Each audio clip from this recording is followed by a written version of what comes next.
लीला जी का मन आज सुबह से ही बहुत उदास था। बार बार बेटे को याद कर उनकी आंखों से आंसू आ रहे थे। उनका बेटा शहर में नौकरी करता है और लीला जी गांव में अपने घर में अकेली रहती है। उनके पति खेती बाड़ी करते थे।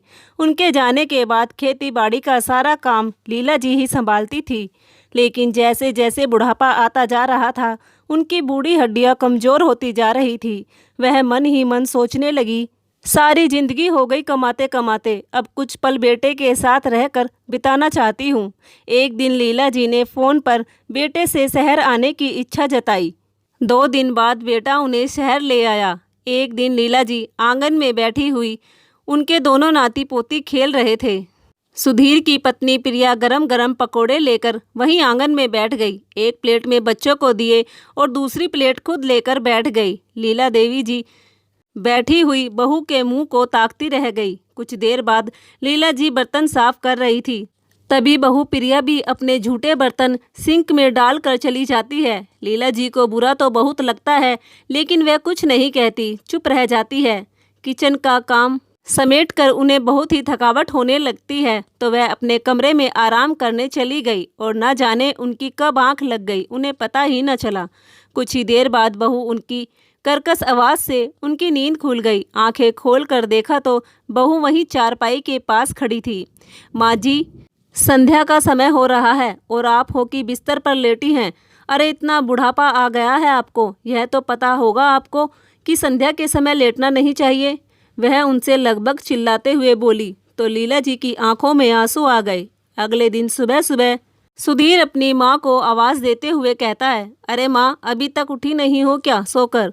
बेटे की आवाज़ सुनकर लीला जी अपने कमरे से बाहर आई तो सुधीर बोला, माँ, यह भी क्या समय है सोने का? आप अभी तक बिस्तर में लेटी हुई हो। चलो खैर छोड़ो, अब जल्दी से चाय और नाश्ता बना दो, मुझे देर हो रही है। इतना कहकर सुधीर न्यूज़पेपर उठाकर पढ़ने लग जाता है और चाय का इंतज़ार करने लगता है। बहू भी अभी अभी उठकर अपने कमरे से आई और आके सोफे पर बेटे के पास बैठ गई। लीला जी बेटे के लिए चाय ले आती है। सुधीर बोला, माँ, बस एक ही कप लाई हो? प्रिया भी तो उठ गई है, इसके लिए भी ले आओ। बेटे की बात सुनकर लीला जी उसके चेहरे की तरफ देखती रह गई।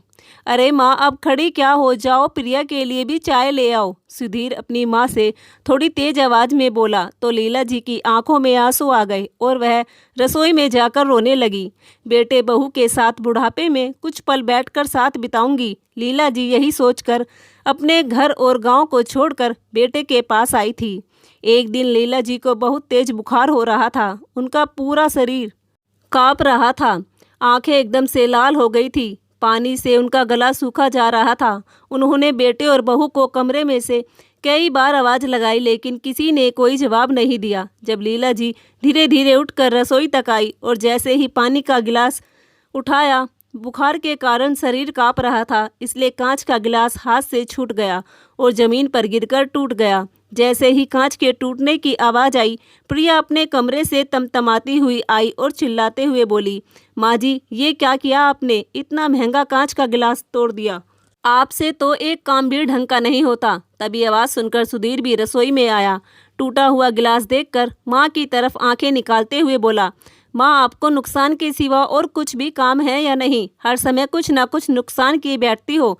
इतना कहकर सुधीर उनका हाथ झटके से पकड़ लाकर बाहर सीढ़ियों पर बैठा दिया। बेचारी लीला जी की आंखों में आंसू आ जाते हैं और वह बेटे से बोली, बेटा, मैंने आवाज़ लगाई थी लेकिन किसी ने सुना ही नहीं, मुझे बहुत तेज प्यास लग रही थी। उधर प्रिया लीला जी को देखकर बड़बड़ाई जा रही थी। कुछ काम धाम तो है नहीं बुढ़िया को, थोड़ा बहुत घर का काम कर लेती थी, अब वो भी बीमारी का बहाना लेकर बिस्तर पर बैठ गई है। अरे प्रिया, इतना गुस्सा मत करो, तुम्हारी सेहत के लिए ठीक नहीं है। पता है तुम जल्दी ही माँ बनने वाली हो, इतना गुस्सा करोगी तो तुम्हारे बच्चे के लिए भी ठीक नहीं रहेगा। कहते हुए प्रिया को एक गिलास दूध गर्म करके देता है। लो, इसे पी लो और आराम करो, काम धीरे धीरे माँ अपने आप कर लेगी। शाम को प्रिया अपनी माँ को फ़ोन करती है। कैसी है बेटी प्रिया? अरे माँ, बस पूछो मत, बुढ़िया जिस दिन से आई है 2 दिन तो काम ठीक से किया, उसके बाद तो बीमारी का बहाना लेकर बिस्तर पर ही लेटी रहती है। इतना काम नहीं करती कि जितना नुकसान कर देती है। मैंने तो सुधीर से उसी दिन ही मना किया था जिस दिन इस बुढ़िया को यहाँ आने के लिए सुधीर के पास फ़ोन आया था। तभी प्रिया की मम्मी बोली, अरे बेटा क्यों इतनी परेशान हो रही है? तुझे तो इस बुढ़िया को अपने पास रखने से फ़ायदा ही है। अरे अभी बहुत ज़रूरत है तुझे उसकी। देख बेटा, तू माँ बनने वाली है और बुढ़िया तेरे पास रहेगी तो सारे नौकरों वाले काम इसी से ही करवाना। तुझे पता है शहर में कितना खर्चा है। किसी नौकरानी को भी रखेगी ना, वह भी 4,000 से कम नहीं लेगी। फिर जब तेरे पास फ्री की नौकरानी है तो तू क्यों टेंशन ले रही है? थोड़े दिन और बर्दाश्त कर ले इस बुढ़िया को। वैसे बात तो ठीक है तुम्हारी मम्मी, अब सारे काम इस बुढ़िया से ही करवाने हैं। ठीक है, फ़ोन रखती हूँ और देखती हूँ कि महारानी का बुखार अभी उतरा है या नहीं, कहकर प्रिया ने फ़ोन रख दिया। उधर लीला जी की तबीयत में सुधार नहीं था। शाम को जब बेटा आया तो हिम्मत करके लीला जी बेटे से बोली, बेटा मेरी तबीयत ठीक नहीं है, मुझे डॉक्टर को दिखा दो, बहुत कमजोरी हो रही है, चक्कर भी आ रहा है। इतना सुनते ही सुधीर अपनी माँ से मुंह बनाते हुए बोला, माँ थोड़ा बहुत दर्द तो बर्दाश्त कर लिया करो। अभी एक दिन बुखार को हुआ नहीं है कि आपको डॉक्टर के पास जाने की लग गई है। एक पैरासीटामोल की गोली लो और 1 घंटा आराम करो, अपने आप ठीक हो जाएगी। ऐसी कोई इतनी लंबी चौड़ी बीमारी नहीं है जो आपको डॉक्टर के पास जाना पड़ेगा। बेचारी लीला जी अपने बेटे की बातों को सुनकर चुप हो गई और अपमान का घूंट पीकर अपने कमरे में चली गई। सुबह बेटा बहू से बोला, अरे प्रिया जल्दी से तैयार हो जाओ, आज तुम्हारा अल्ट्रासाउंड कराना है और कुछ चेकअप भी करवाने हैं। पत्नी के हाथ में ड्राई फ्रूट वाला दूध पकड़ाते हुए बोला। वहीं आंगन में बैठी बेटे की बातों को सुन रही लीला जी सोच रही थी, यह कैसी विडंबना है। पत्नी के लिए बेटा एक पैर पर खड़ा रहता है, लेकिन जिस माँ ने जन्म दिया बेटे के पास उसके लिए समय ही नहीं रहता। लीला जी को बेटे के पास आकर अब उन्हें अपने आप पर बहुत पछतावा हो रहा था। वह बेटे और बहू की हर बात बर्दाश्त कर रही थी। अब यहाँ रहने से उनका मन ऊब गया था। बिना डॉक्टर के पास ले जाए ही बेटा 3 दिन तक माँ को घर में ही गोलियाँ खिला खिला कर सही कर दिया और अगले दिन ही बहू ने उन्हें काम पर लगा दिया। लीला जी को बहू की बातों का इतना बुरा नहीं लगता था जितना बेटे की बातों का बुरा लगता था, क्योंकि बेटे से उन्हें बहुत सारी उम्मीदें थी। यही सोच सोच कर उनकी आंखों में आंसू आ जाते हैं और अपने पति को याद कर फूट फूट कर रोने लगती है। आप क्या गए इस दुनिया से? बेटे ने भी मुंह मोड़ लिया। वह बेटा जो माँ के बिना एक पल भी नहीं रहता था, माँ का दर्द देख रोने लगता था, आज वही बेटा कितना बदल गया है। आगे पता नहीं क्या क्या देखना पड़ेगा। अब मुझसे इतना अपमान बर्दाश्त नहीं होता। जी करता है कि मैं भी तुम्हारे पास चली आऊँ। माँ नहीं नौकरानी बनाकर रखते हैं यह मुझे। मेरे पास क्या किसी चीज़ की कमी छोड़कर गए थे आप? सब कुछ तो देकर गए थे आप मुझे। बस मैं तो यहाँ बेटे के मुँह में चली आई। लीला जी अपने साड़ी के पल्लू से आंसू को पोंछते हुए बोली। धीरे धीरे कुछ महीने बीत गए। बहू ने एक बेटे को जन्म दिया। घर के नौकरानी वाले काम और बच्चा की आया वाले सब काम लीला जी ने ही किए। धीरे धीरे पोता 6 महीने का हो गया। एक दिन प्रिया सुधीर से बोली, सुधीर अब तुम्हारी माँ की इस घर में कोई ज़रूरत नहीं है। ऐसा करो इन्हें कहीं छोड़ आओ। अब मैं भी कुछ दिन मायके रह कर आना चाहती हूँ और तुम भी मेरे साथ चलना, वहीं से ही अप डाउन कर लेना। अरे कहीं और क्यों, माँ को गाँव में ही छोड़ आता हूँ।